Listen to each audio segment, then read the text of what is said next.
السلام علیکم ورحمۃ اللہ وبرکاتہ۔ نحمده ونصلی علی رسوله الکریم، اما بعد۔ قابل قدر محترم حضرات، معزز نوجوان ساتھیوں، گزشتہ اتوار کی طرح اس اتوار بھی ان احادیث کا ترجمہ ہوگا جس میں پیارے نبی صلی اللہ علیہ وسلم کی بڑی پیاری نصیحتیں ہیں امت کے نام، بلکہ کہا جائے تو پوری انسانیت کے نام، کہ آپ کی نصیحتوں پر جو بھی عمل کرے گا، چاہے وہ مسلمان ہو یا کسی اور مذہب و مسلک کا ماننے والا ہو، وہ ضرور کامیاب ہوگا۔ آج کی پہلی حدیث جس کے راوی ہیں حضرت ابو ہریرہ رضی اللہ تعالی عنہ، فرماتے ہیں قال رسول اللہ صلی اللہ علیہ وسلم، اللہ کے رسول صلی اللہ علیہ وسلم نے ارشاد فرمایا،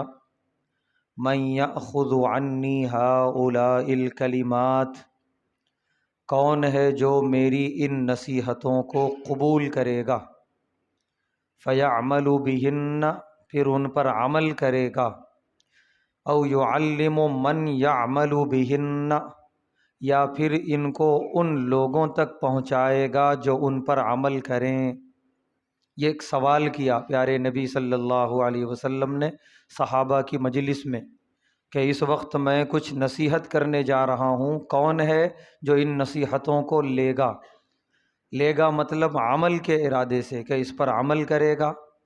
اور پھر اس کے بعد نہ صرف یہ خود اپنے پاس ان نصیحتوں کو رکھے گا بلکہ دوسروں تک پہنچائے گا کہ لوگ بھی ان نصیحتوں کو سن کر عمل کریں گے۔ چنانچہ حضرت ابو ہریرہ رضی اللہ تعالیٰ عنہ فرماتے ہیں کہ سب سے پہلے میں نے لبیک کہا، میں نے کہا انا یا رسول اللہ، اے اللہ کے رسول صلی اللہ علیہ وسلم، میں ہوں تیار اس کام کے لیے۔ کہتے ہیں فأخذ بیدی، حضرت ابو ہریرہ رضی اللہ تعالی عنہ فرماتے ہیں پیارے نبی صلی اللہ علیہ وسلم نے میرے ہاتھوں کو پکڑا، از راہ شفقت، از راہ محبت۔ اس کے بعد فعد خمسن، 5 نصیحتیں فرمائیں پیارے نبی صلی اللہ علیہ وسلم نے۔ سب سے پہلی نصیحت یہ تھی، فرمایا اتق المحارم، حرام چیزوں سے، حرام کاموں سے بچ جاؤ، تکن اعبد الناس، لوگوں میں سب سے بڑے عبادت گزار بن جاؤ گے۔ یہ پہلی نصیحت۔ بے شک ہم سمجھتے ہیں کہ نماز خوب پڑھنا عبادت ہے، خوب روزے رکھنا عبادت ہے، خوب قرآن کی تلاوت کرنا عبادت ہے، بے شک عبادت ہے، اس میں کوئی شک و شبے کی گنجائش نہیں۔ لیکن اگر ہم حرام کاموں سے نہیں بچ رہے ہیں دوسری طرف، تو وہ حرام ہماری ان عبادتوں کو تباہ کر دے گا، ختم کر دے گا۔ اور اگر وہ حرام حقوق العباد کے قبیل کا ہے،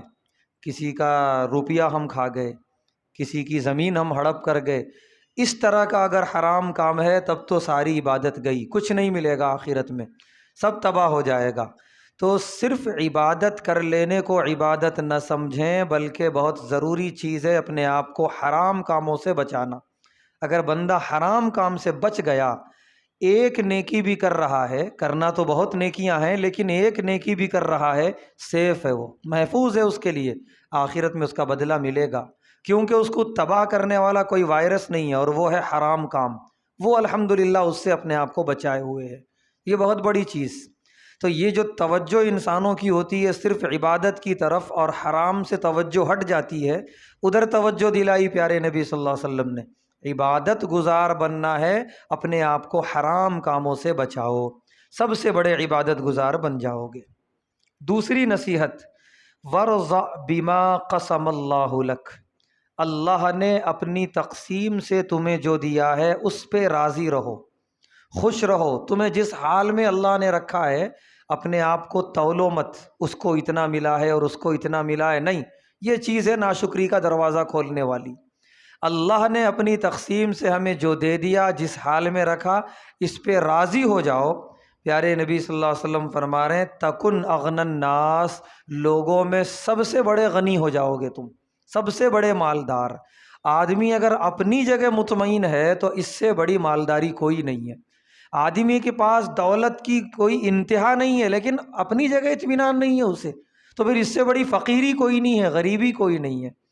اور صحیح بات تو یہ ہے کہ قرآن میں اللہ نے فرمایا وَلَا تَمُدَّنَّ عَيْنَيْكَ إِلَىٰ مَا مَتَّعْنَا بِهِ أَزْوَاجًا مِّنْهُمْ زَهْرَةَ الْحَيَاةِ الدُّنْيَا، کہ جن کو ہم نے دنیا بہت دی ہے، بڑی رونقیں نظر آ رہی ہیں ان کے پاس دنیا کی، تو بہت زیادہ آنکھیں اٹھا کے مت دیکھو۔ لا تمدن عینیک، آنکھیں بار بار اٹھا کے مت دیکھو لالچ کی نگاہ سے۔ تمہیں کیا معلوم لنفتنہم فی، ہو سکتا ہے کہ ہم نے انہیں فتنے میں ڈال دیا ہو، کیونکہ جن کے پاس دولت زیادہ ہوتی ہے اللہ مصرف بھی بہت پیدا کرتے ہیں ان کا۔ اللہ تعالیٰ پوری کائنات چلا رہے ہیں، اگر ایک طرف ہی ساری دولت دے دیے تو پھر کیسے غریبوں کا کیا ہوگا؟ اللہ دولت مندوں کو دولت دے کر مصارف بھی دے دیتے ہیں، ضرورتیں بھی دے دیتے ہیں ان کی اتنی ہی، کہ جتنی دولت ہے اتنا زیادہ خرچہ بھی ہے، جتنی آمدنی ہے اتنا ہی زیادہ مصرف ہے۔ یہی وجہ ہے کہ غریب کی کمائی میں یومیہ کچھ کمی ہو جائے، ماہانہ کچھ کمی ہو جائے، وہ قابل برداشت ہے، وہ برداشت کر لے گا۔ لیکن دولت مند کی یومیہ یا ماہانہ آمدنی ذرا نیچے آنے لگے، اس کو راتوں کی نیند حرام ہو جائے گی، کیونکہ کئی مصارف ہیں اس کے، سارے مصارف میں کیسے وہ خرچ کرے گا، ساری لوگوں کی ضروریات کیسے پوری کرے گا؟ اور یہ ماہانہ یا یومیہ آمدنی نیچے کی طرف آ رہی ہے، آدمی کے لیے راتوں کی نیند حرام اور ٹینشن پیدا کرنے کے لیے کافی ہے، تو یہ کسی آزمائش اور فتنے سے کم نہیں ہے۔ اسی لیے اللہ تعالیٰ نے فرمایا کہ نگاہیں اٹھا اٹھا کے مت دیکھو، تم خالی ظاہری دولت دیکھ رہے ہو، باطنی اعتبار سے وہ بیچارہ کتنے ٹینشن میں یا کس طریقے سے زندگی گزار رہا ہے تمہیں کیا معلوم؟ تم جس حال میں ہو الحمدللہ، اللہ کا شکر ادا کرو، اس سے بڑی دولت کوئی نہیں۔ تو پیارے نبی صلی اللہ علیہ وسلم نے بہت عمدہ نصیحت فرمائی، اللہ نے جو اپنی تقسیم سے تمہیں دے دیا اس پر راضی رہو، تم سب سے بڑے مالدار رہو گے۔ تیسری نصیحت وَأَحْسِنْ إِلَىٰ جَارِكَ تَكُنْ مُؤْمِنًا، اپنے پڑوس کے ساتھ حسن سلوک کرو۔ تمہارے آس پڑوس میں اہلیان محلہ میں جو بھی رہتے ہیں، پڑوس وہ بھی ہیں جن سے ہماری دیوار ملی ہوئی ہے، پڑوس وہ بھی ہیں جو ہمارے گھر کے آس پاس کچھ دور تک رہتے ہیں۔ جیسا کہ بعض علماء نے لکھا ہے کہ تقریباً 40 گھروں تک پڑوسی کہلاتے ہیں۔ یہ الگ بات ہے کہ سب سے قریبی وہ ہے جس کی دیوار ہمارے دیوار سے ملی ہے، یعنی ان پورے 40 گھروں تک جو ہے ہمیں حسن سلوک کرنا ہے، یعنی پورے اہلیان محلہ جن کے ساتھ ہمارا اٹھنا بیٹھنا ہے ان سب کے ساتھ حسن سلوک کرو، یہ تمہارے ایمان والے ہونے کی دلیل ہے۔ تو ایمان کا تقاضا یہ ہے کہ ہمارا جہاں بھی رہنا ہو وہاں کے لوگ ہم سے مطمئن ہوں، ہمارا ظلم نہ ہو ان پر، نہ ہاتھوں سے نہ زبان سے۔ چوتھی نصیحت پیارے نبی صلی اللہ علیہ وسلم فرما رہے ہیں وَأَحِبَّ لِلنَّاسِ، لوگوں کے لیے وہی پسند کرو مَا تُحِبُّ لِنَفْسِكَ، جو تم اپنے آپ کے لیے پسند کرتے ہو۔ تکن مسلمہ، یہ تمہارے مسلمان ہونے کی دلیل ہے۔ پڑوسیوں کے ساتھ، اہلیان محلہ کے ساتھ حسن سلوک یہ ایمان والا ہونے کی دلیل۔ اور تمام انسان جو اپنے لیے تم پسند کرتے ہو دوسروں کے لیے، اس میں تمام انسان داخل ہیں، خالی پڑوسی نہیں، خالی اہلیان محلہ نہیں، سب، کہ دوسروں کے لیے بھی وہی پسند کرو، یہ تمہارے اسلام والا ہونے، مسلمان ہونے کی دلیل ہے۔ اگر ہم چاہتے ہیں، جیسا کہ بالکل موجودہ زمانے میں جو بالکل تازہ ترین شکایتیں ہوتی ہیں وہ یہ، اگر ہم چاہتے ہیں کہ کوئی ہماری دکان کے سامنے گاڑی لا کے نہ ٹھہرائے تو ہم بھی نہ ٹھہرائے کسی دکان کے سامنے گاڑی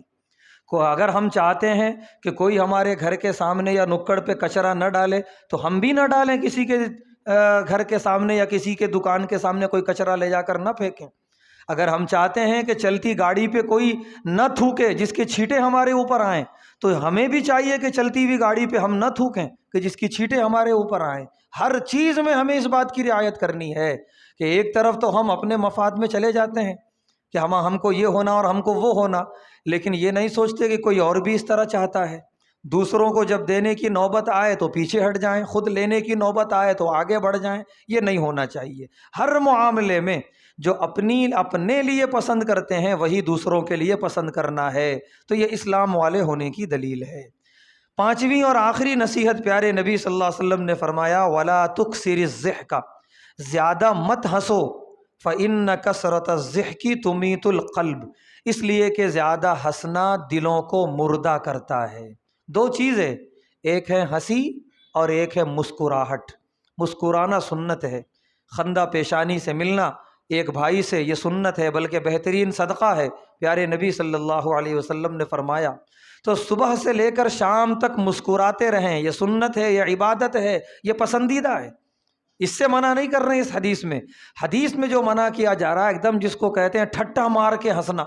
کہ اندر کے داڑھ نظر آ جائیں، اتنا منہ کھول کے زور زور سے ہنسنا، یہ ناپسندیدہ ہے۔ اس سے آدمی کا دل مردہ ہو جاتا ہے۔ تو آدمی کو چاہیے کہ جہاں تک ہو سکے اپنے آپ کو مسکراہٹ تک رکھے۔ پیارے نبی صلی اللہ علیہ وسلم کے بارے میں آتا ہے،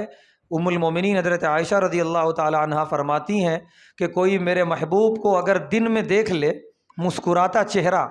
تو کبھی وہ سوچے گا بھی نہیں کہ آپ روتے بھی ہوں گے، اور جو میرے محبوب کو رات میں خدا کے سامنے روتا ہوا دیکھ لے تو وہ تصور نہیں کرے گا کہ کبھی آپ ہنستے بھی ہوں گے۔ اور یہ ہے اسلام،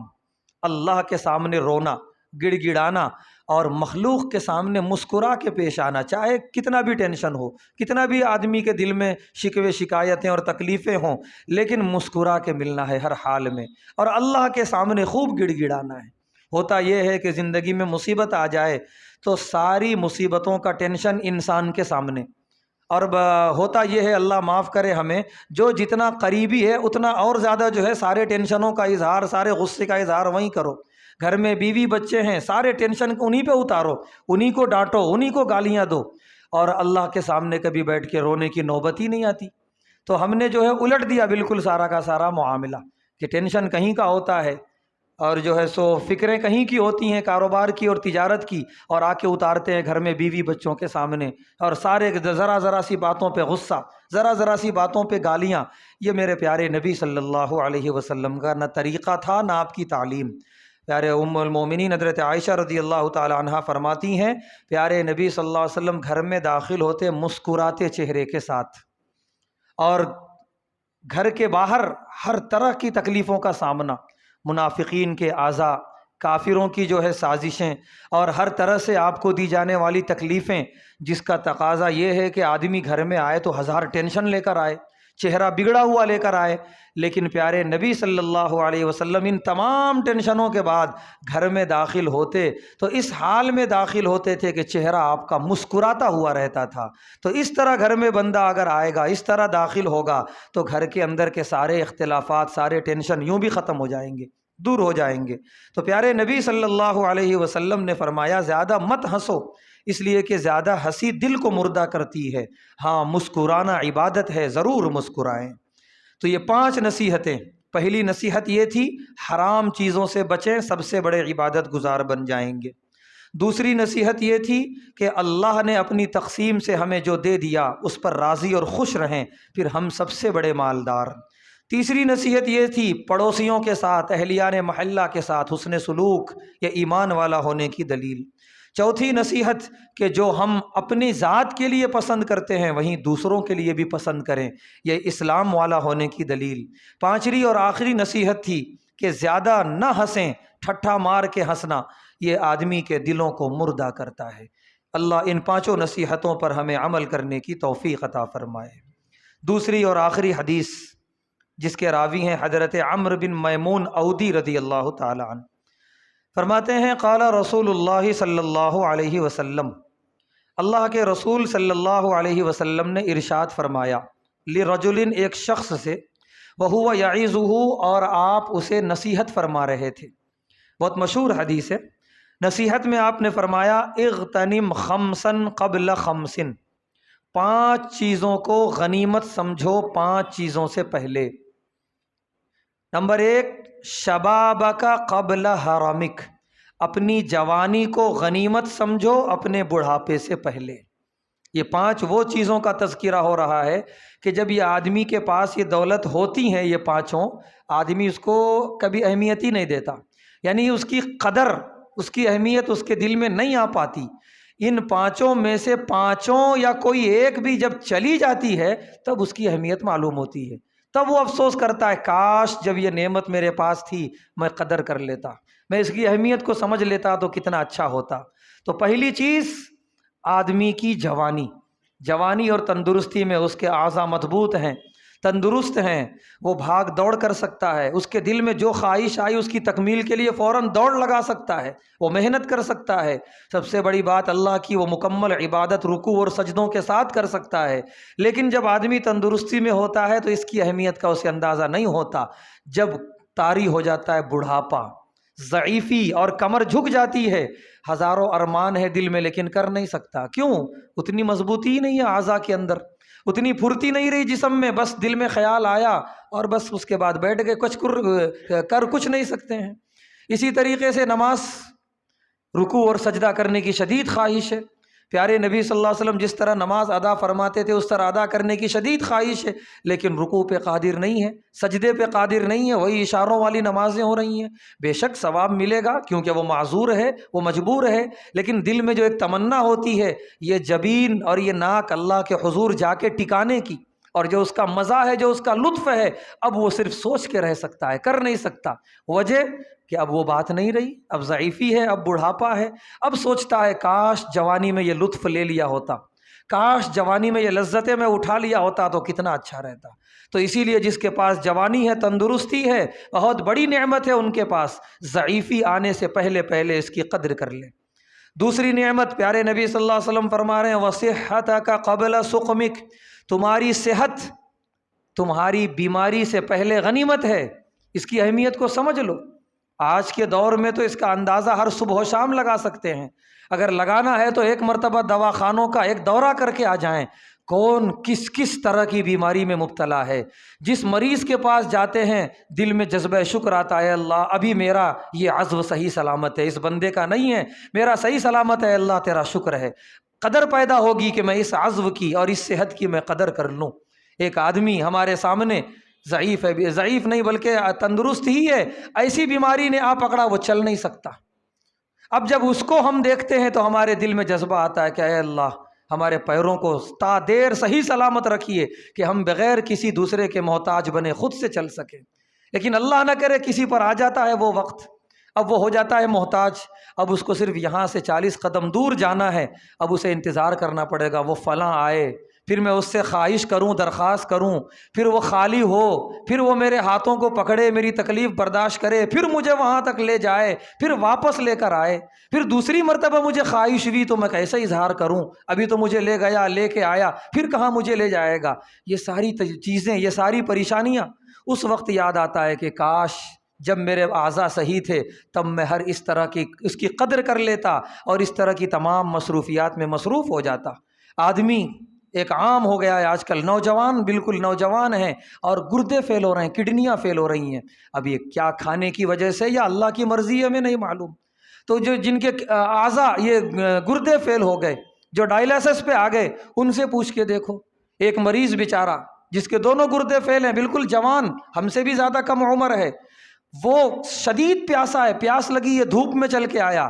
اس کے ساتھ دوسرے لوگ آئے، وہ بھر بھر کے گلاس پانی پی رہے ہیں اور یہ بندہ پاؤ گلاس پانی نکالا، شدید خواہش ہے کہ فوراً پی جاؤں، 2 گھونٹ پانی پیا، ہٹا دیا، پھر 2 گھونٹ پیا، پھر ہٹا دیا، کہنے لگا اگر میں فوراً پی لیا اسے ابھی تکلیف شروع ہو جائے گی، کیونکہ یہ فلٹر کرنے کے قادر نہیں ہے میرے دونوں گردے، لہٰذا ابھی تکلیف شروع ہوگی اور پھر ڈائلیسس کے لیے مجھے دوڑنا پڑے گا۔ تو وہ یہ بات کہہ رہا تھا کہ اس طرح تم لوگوں کو پانی پیتے ہوئے مجھے جو فیلنگ آ رہی ہے نا، یہ اس طرح ہوتا ہے جیسے کوئی آدمی روزے سے ہے اور شدید پیاس لگی ہوئی ہے اور دوسرا آدمی روزے سے نہیں ہے، خوب پانی پی رہا ہے، تو جو فیلنگ، جو احساس ہوتا ہے کہ ارے مجھے اتنی پیاس لگی ہے، میرے سامنے یہ پانی پیتا چلا جا رہا ہے، تو کم سے کم یہ کہا جا سکتا ہے کہ اس وقت وہ روزے دار کو اتنا تو تسلی رہتی ہے کہ غروب آفتاب تک بس جیسے ہی مغرب ہوگی افطار کروں گا میں بھی پانی پیوں گا۔ لیکن یہ جو بیچارہ مریض ہے جن کی کڈنیاں فیل ہو گئیں، ڈائلیسس پہ چل رہے ہیں، تو زندگی بھر کے لیے بیچارے مجبور ہو گئے، وہ خالی لوگوں کو پیتا ہوا دیکھ سکتے ہیں، اچھے سے اچھا تیل والا کھاتا ہوا دیکھ سکتے ہیں، خود کچھ بھی نہیں کھا سکتے، خود کچھ بھی نہیں پی سکتے۔ یہ خالی ایک بیماری کا نہیں، نہ جانے کیسی کیسی بیماریوں کا یہ حال ہے۔ اس وقت معلوم ہوتا ہے کہ کاش میرے گردے جب صحیح سلامت تھے میں ان کی قدر کر لیا ہوتا، تو آج مجھے یہ نوبت نہ آئی ہوتی۔ تو ایسی کتنی بیماریاں، پیارے نبی صلی اللہ علیہ وسلم فرما رہے ہیں کہ تمہاری یہ صحت تمہاری بیماری سے پہلے غنیمت ہے۔ وَغِنَاكَ قَبْلَ فَقْرِكَ، اور جو تمہیں اللہ نے خوشحالی اور مالداری دی ہے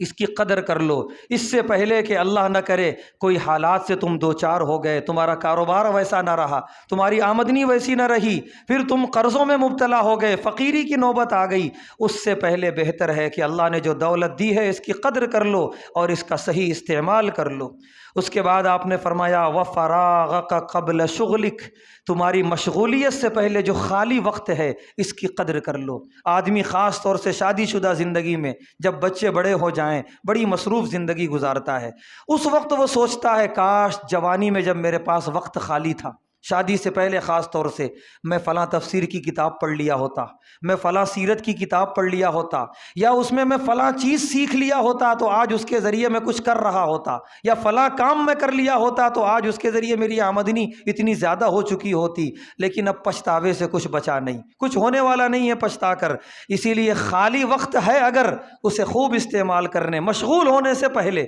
کیونکہ مشغول ہونے کے بعد سوائے پچھتاوے کے کچھ نہیں رہے گا۔ اخیر میں فرمایا پیارے نبی صلی اللہ علیہ وسلم نے وَحَيَاتَكَ قَبْلَ مَوْتِكَ، تمہاری پوری زندگی تمہاری موت سے پہلے غنیمت ہے، کیونکہ جیسے موت کا جھٹکا لگا اس دنیا میں گئے پچھتاوا شروع، یا لیتنی لم اتخذ فلانا خلیلا، اے اللہ میں کس کو دوست بنایا تھا، بھٹکا دیا، گمراہ کر دیا، میں تو پوری زندگی گناہوں میں گزار لیا۔ یا لیتنی کنت ترابا، میں کیا زندگی گزار کے آیا، کاش میں مٹی ہوتا، میں گرد و غبار ہوتا۔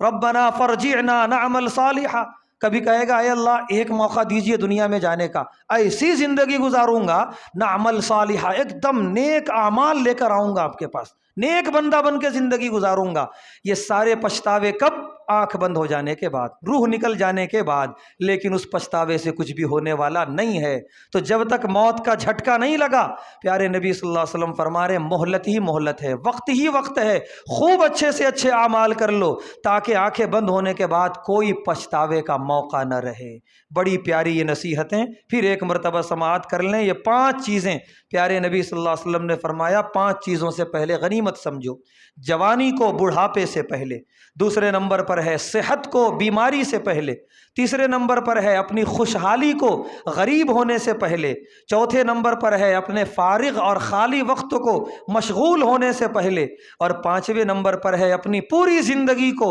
موت آنے سے پہلے غنیمت سمجھ لو تاکہ تم دنیا میں بھی اور آخرت میں بھی کامیاب رہ سکو۔ اللہ تعالیٰ سے دعا ہے اللہ تعالیٰ ہم تمام کو ان 5 نصیحتوں پر خوب عمل کرنے کی توفیق عطا فرمائے، ہر طرح کی